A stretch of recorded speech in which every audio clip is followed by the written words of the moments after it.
Magandang tanghali, Malacanang Press Corps.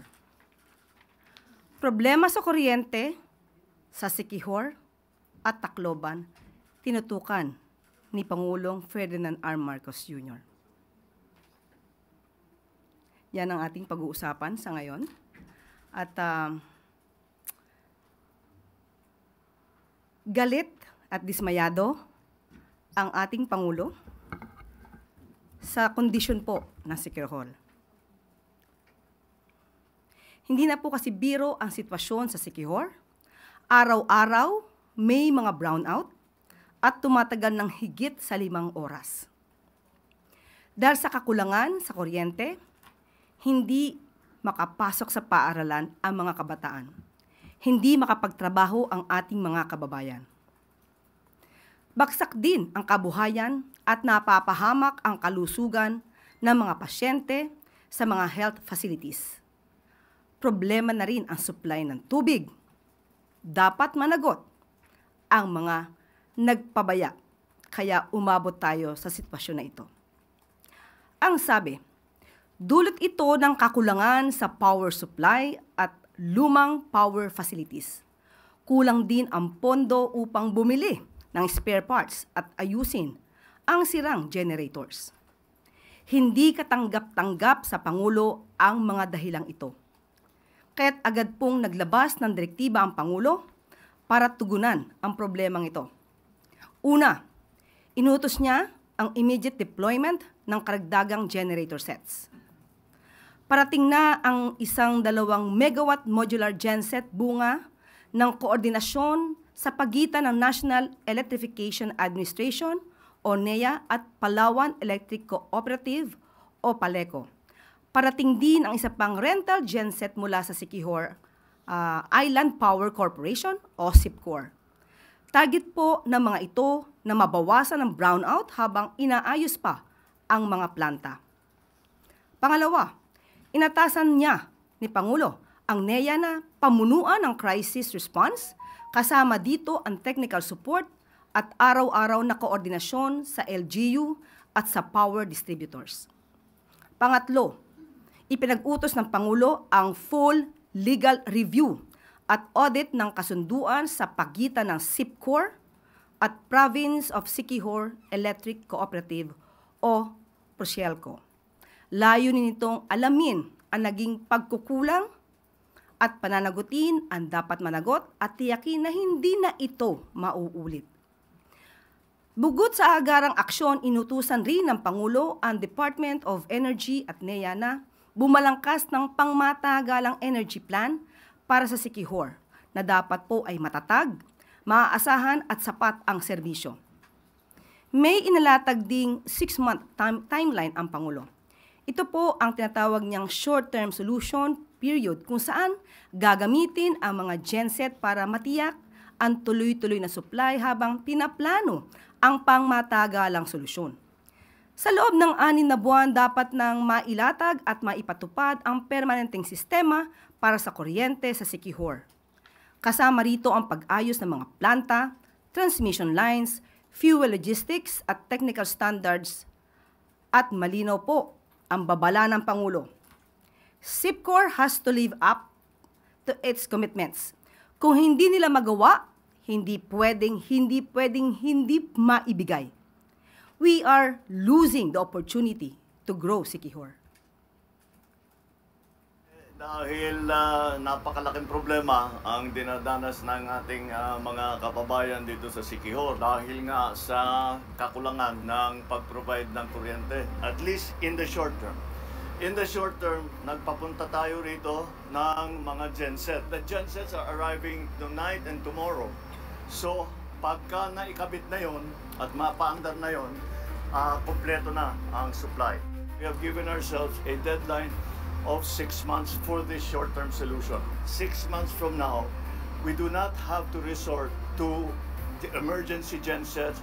We will be talking very seriously with SIPCOR to make sure that they, as I said, live up to their commitments at maibalik natin sa tamang sistema ang pag-provide ng kuryente dito sa Siquijor.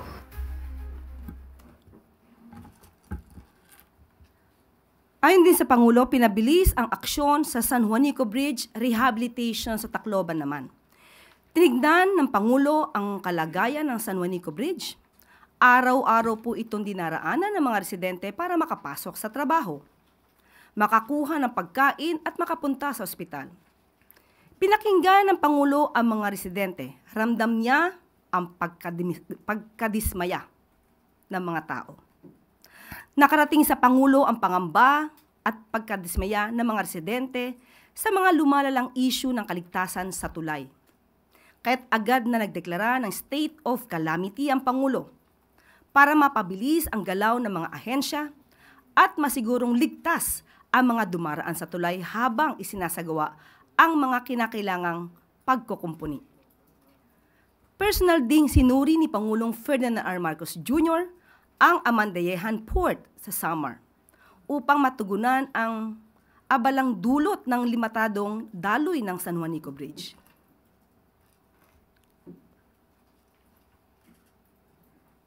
Makikita niyo po ang pagbisita ng ating Pangulo sa nasabing port at siya po ay sinalubong ng ating mga kababayan. Iniutos ng Pangulo ang pagpatuloy ng clearing operations hanggang Oktubre at pagtatapos ng karagdagang RoRo ramps ngayong taon upang mas maraming truck at sasakyan ang makakasakay sa mga ferry.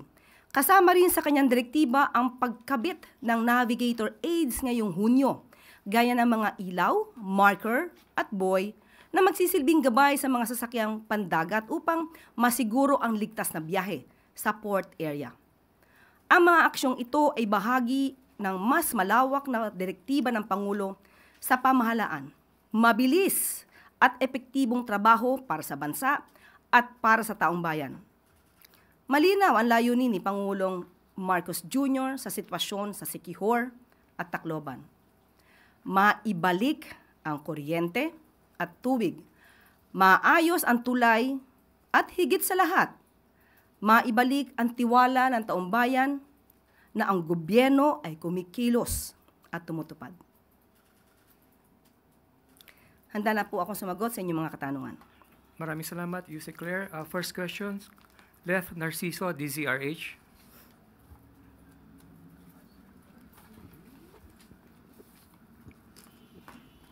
Good afternoon, Yusek. Ma'am, may we get the stand of the President on the proposal to extend the terms of office of barangay and sangguniang kabataan elections from 3 years to 6 years? Actually po, ang extension ng terms ay nasa pagdidiscuss pa po sa Kongreso at iginagalang naman po ng Pangulo ang legislative process. Pero nais din pong ipabatid ng Pangulo kung ano man ang pagbabago. Ito po ay dapat na naaayon sa adhikain na magkaroon ng mabuting local governance at pag-unlad ng komunidad. Pero sa ngayon po ay hindi po natin masasabi kung anong stance ng ating Pangulo. Kailangan po maibigay sa kanya muna ang kompletong detalye patungkol po dito. Ganon din po ba doon sa possibility ng postponement ng BSKE na dapat nakaschedule December 2025 po? Tuloy po yan hanggat wala pong naibibigay na batas kung ito ay ika-cancel or ipapa-postpone. Maraming salamat, Leth. Next question, Eden Santos, Net 25. Good afternoon po, Yusek. Regarding po sa mataas na presyo ng baboy sa bansa, especially po yung farm gate na binabanggit ng mga hauler, 250 to 265 pesos daw po. Medyo hindi na nila kaya. Ang presyo po ng baboy sa palengke ay nasa 400 higit sa 400 pesos. Ano po ang direktiba ng Pangulo para po mapababa yung presyo ng baboy sa bansa? Lagi pong ninanais ng Pangulo na maibigay ang pinakamababang presyo sa mga pangunahing bilihin sa merkado. Ayon naman po sa kay Secretary Tio Laurel, ang pagtaas po sa ngayon ng presyo ng baboy, pero aalamin po natin muna rin ang detalye dito kung gaano nga ba tumaas nga ba? O pareho lang. Pero ayon sa kanya, tumataas minsan ang presyo ng baboy, dulot na rin po ng African swine fever. Pero dahil po diyan ay tumutugon po ang DA at meron pong programa tungkol sa hog repopulation program at ang pag-roll out po ng ASF vaccine. At ayon din po kay Secretary Tio Laurel, nag-allocate na po ang DA ng halagang 1.6 billion pesos para po makabili ng 13,000 finishers at 30,000 breeders to produce 1 million finishers while waiting for the ASF vaccine. Ilan lamang po ito sa kanilang magiging gawain para po maibsan po kung ano man po ang nararanasang pagmahal ng presyo ng baboy sa kasalukuyan. Follow-up lang po. Ang sinasabi po nga, dinadahilan nga daw po ng mga hog raiser, at saka yun yung dinadahilan din ng DA, yung ASF. Ang sabi po ng mga hauler, at saka yung mga mamimili, sila din naman po ay apektado ng African swine fever. So hindi po ba maaring makausap din ng ahensya, especially ng DA, ang mga hog raisers para po yung presyo tila hindi ata control po ng DA yung pagpipresyo po ng mga hog raisers sa farm gate price ng buhay na baboy? Katulad din po na sinabi ng ating Pangulo, hindi tayo basta-basta po magdidikta kung ito naman po ay makaka-apekto sa ibang mga stakeholders. Inaaral po ito para balanse po ang maging resulta, balanse sa consumer, balanse po rin sa mga hog raisers. Thank you po. Maraming salamat, Eden. Next question, Sam Medinilla, Business Mirror. Good afternoon, ma'am. Doon po muna sa na-mention po nila na legal review nung sa agreement between SIPCOR and Pro-Cielco. Yung ano po yung magiging conditions po nung review? At saka mag-i-start po ba yun after nung 6 months na binigay ni Pangulo or before, kahit ngayon po mag-i-start na yung review? Ngayon po, pinapaumpisahan na po ang tungkol sa SICIHOR, sa SIPCOR.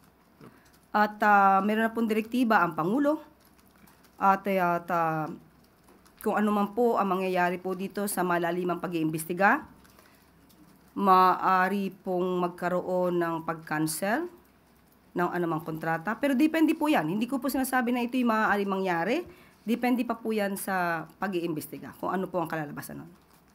Tapos magfa-follow up na lang rin po ako dun sa na-mention ni Pangulo kahapon yung regarding po sa luwa, yung sa Bulacan naman po. Meron na pong update regarding po dun sa ano? Meron. At ito po ay dahil nga ipinag-utos kaagad ng Pangulo na magkaroon ng pag-iimbestiga ang luwa at base na nga rin po kay President Joy Salonga, meron na pong naganap na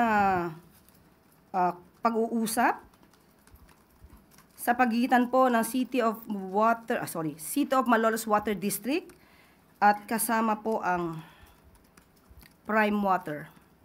Sa Malolos po ito. Okay? Yun po sa kanila.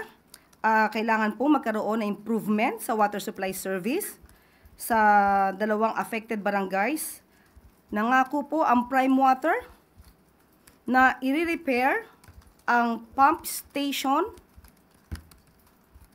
by June 13, 2025. At makikipag-coordinate din po sila na sa drainage contractor para po maisaayos din po. Ito po ay sa pagitan din po ng CMWD and Prime Water para ma-restore po yung damaged main line. Water is expected to return to normal levels upon completion of the repair and restoration of damaged pipelines before school opening. So, abangan po natin ang magiging trabaho ng Prime Water kung tutupad sila sa kanilang pangako sa luwa. Paano po pag hindi po na-achieve yung target po ng Prime Water? Tignan muna po natin. Bigyan natin sila ng chance. Although marami na nagrereklamo sa Prime Water, bigyan natin sila ng chance. Dahil ang sabi naman po nila, sila yung naglilingkod sa bayan. Thank you po. Maraming salamat, Sam. Next question, Alvin Baltasar, Radyo Pilipinas.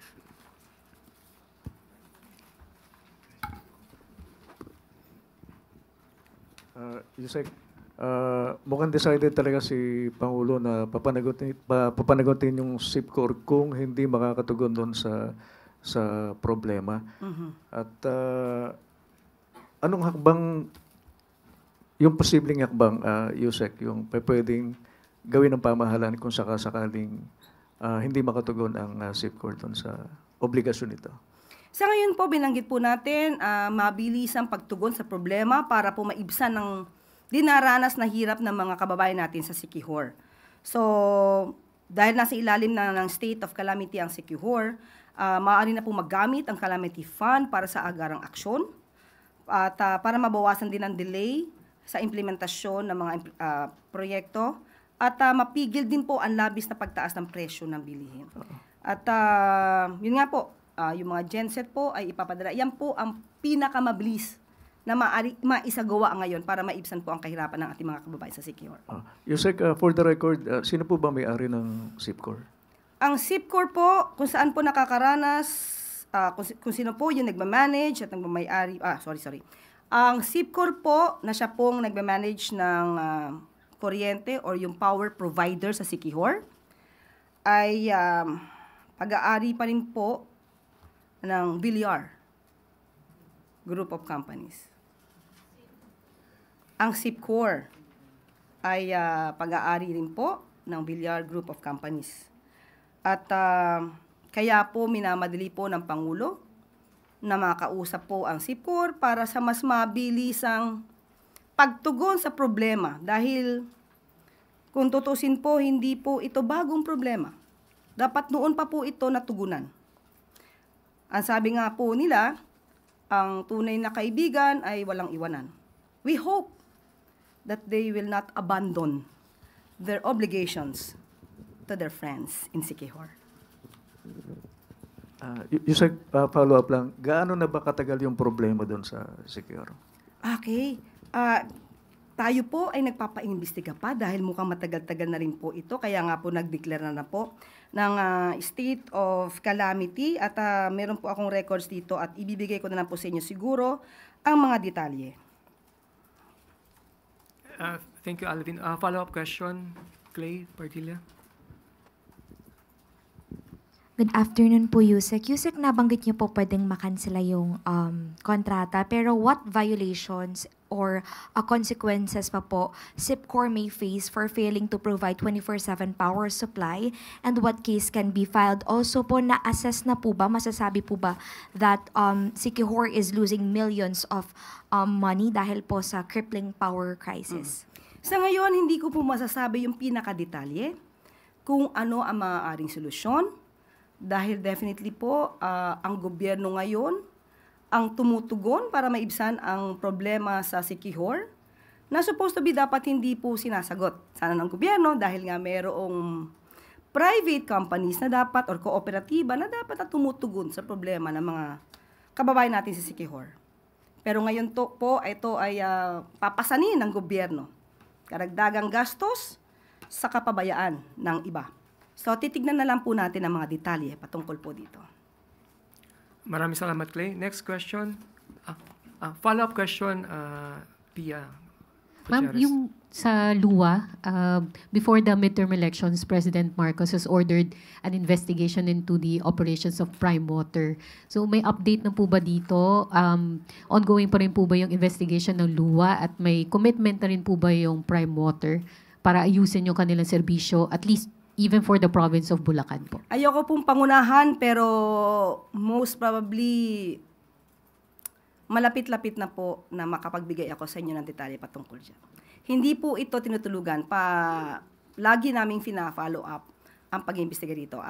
Bigyan nyo lang po kami ng konti pang panahon, baka po ilabas na po namin. May timeline po ba na binigay si Presidente sa investigation? Ayoko po magsabi by next week, pero basta medyo malapit na po. By next week. Basta malapit na po. Salamat, Pia. Next question, Maricel Halili, TV5. Ay, ma'am, magandang hapon po. Ma'am, ano po yung masasabi ninyo dun sa naging hakbang ng Senado last night to remand yung articles of impeachment at ibinalik po sa Kongreso? Mensahe ba ng Pangulo? Wala po, alam naman natin, ulitin natin, kung tungkol sa impeachment ang pag-uusapan. ang Pangulo po kasi, kung tutusin nyo, ngayong umaga, ang dami niyang pinuntahan. So, kung ang Senado, may mga ilang senador na busy sa pagtatanggol sa procedure, at may mga senador na busy sa pagtatanggol sa Vice Presidente, ang Pangulo po ay busy sa pagtatrabaho. Gusto niya sana, katulad ng ating sinabi kanina, maibigay ang mababang presyo ng bigas, makapagbigay ng mababang presyo ng mga pangunahing bilihin sa merkado, at maibisan ko ano pong paghihirap ang naranasin sa ngayon kung ano nangyayari sa Senado, dahil ang trabaho po ng Senado, kung ano man po ang mangyari dyan, sila naman po ang mananagot sa taong bayan. But, ma'am, as a lawyer, aren't you concerned of the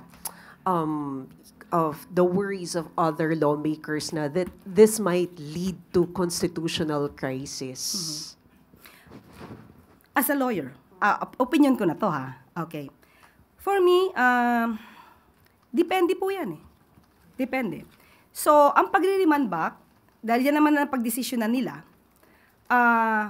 may punto po kasi na kung meron lang sila naguguluhan, they can ask the House of Representatives, ano ba to? Certified ba to? Kasi when you say it's a certified, may verification at naipasa yan, consider dyan na may presumption yan of regularity. Ba? So, it can be an issue during the trial if they want. Pero to remand back, kung ano man yung kanilang adhikain, hindi po natin masasabi. Pero since nasa kanila man yun po yung jurisdiction, ang Senado na po talaga ang maaari mag-decision siya. Maraming salamat, Mase. Ivy Reyes. Good afternoon, Yusek. Follow-up lang po sa impeachment. May nasabi na po ba si President or ang palasyo sa usap-usapang dismissal ng impeachment? Tsaka, did he ever express any concern on the political effects he may face? Political effect that Over he the may impeachment, face. opo. Ito naman, parang it will give a negative impact to the President because of the dismissal of the complaint against VP Sara. Ganun po ba yun? Hindi, I'm just clarifying. Pero negative impact kung madi-dismiss. Unang-una po, hindi po kasama ang Pangulo sa debate doon sa Senado. Makikita po ng taong bayan kung sino po ba kaya ang sumusunod sa procedure or sino ang naglalaro sa procedure para makaiwas o para maituloy ang impeachment trial. Sa Pangulo po, sa ngayon, uulitin po natin, hindi po kasi focus ng Pangulo ang impeachment, pero ayon din naman po sa Pangulo, ito po'y pangkalahatan. Kailangan din po talaga ng transparency, accountability sa lahat ng public servants. Hindi lamang po sa usaping impeachment trial. So pag sinabi po ng Pangulo na proseso, dapat sundin ang batas, dapat sundin ang konstitusyon. Huwag paglaruan ang mga procedure. Yung naaayon lang po ang paggamit ng procedure at rule of law para ito sa taong bayan, para sa interes ng taong bayan. So wala po tayong nakikitang ano bang negative impact na mangyayari sa Pangulo dahil hindi po siya kasama sa anumang pagtatagisa ng talino sa debate dito sa Senado. So kung ito may madismiss, sabi nga po natin, taong bayan po ang huhusga sa Senado kung ano po ang ginawa nila during the impeachment trial. Thank you po. Last question. Impeachment of follow-up question, Ivan Marina. Sige. No, not impeachment. Babalikan ko lang yung sinabi nyo kanina, yung you challenged SIPCOR na kung sinabi nyo walang iwanan, sana wag iwanan ng mga tao sa CQ or something like that. Clarify ko lang ho, ito ba in reference to Senator-elect Camille Villar's statement thanking the Vice President for her support? In general, dahil pagkaibigan ka, nagsaserbisyo ka, hindi ka lang dapat para sa kita, para pagsilbi ka sa taong bayan. At ang dapat, ang lahat ng mga pinagsisilbihan mo, ituring mong kaibigan. So kung ikaw ay magiging kaibigan at magsisilbi, tuparin mo. Thank you. Salamat, Ivan. Si relate impeachment, si ano muna, si Eden Suarez Santos pala. Sorry. Okay lang. Yusek, yung, regarding po dun sa impeachment pa rin, ano, sabi niyo po, kailangan sundin yung procedure, yung konstitusyon. Dapat po ito rin nang sundin ng Kamara Representantes kapag ka po nag-file ng impeachment complaint against the President po. Kasi di ba merong i-final before yung Duterte Youth, pero hindi po binigyan ng pansin or hindi na po napagtuunan ng pansin ng Kamara, na isa po doon sa kinu-question din ni Senator Alan Peter Cayetano. Mas maganda pong itanong niyo yan sa spokesperson ng House of Representatives. Hindi po natin saklaw yan. Thank you. Maraming salamat, Eden. Last question, Christian Rosores, Radyo 630. Ma'am, balik lang po ako dun sa SIPCOR kasi nabanggit din po sa report na nagbabayad naman pala yung local authorities doon sa SIPCOR. Meron po bang figure kung magkano yung nalugi from the LGU side dahil nagbabayad sila at the same time hindi na fulfill yung duties ng SIPCOR dahil nga po nag-cause ng malawakang blackout? Sa ngayon po, hihingin ko po yung pinakadetalye. At ongoing pa po kasi yung investigasyon, yung mas malalimang pag-iimbestiga. Kapag ka po tayo ay nagkaroon ng pinakadetalye patungkol po dito sa pag-iimbestiga, ibibigay ko po sa inyo kaagad-agad. Thank you, Christian. Ma'am, last question na talaga to. Chloe Hofana, Business World. Good afternoon, Yusek. Meron na po ba tayong priority bills for the 20th Congress? Actually, marami po.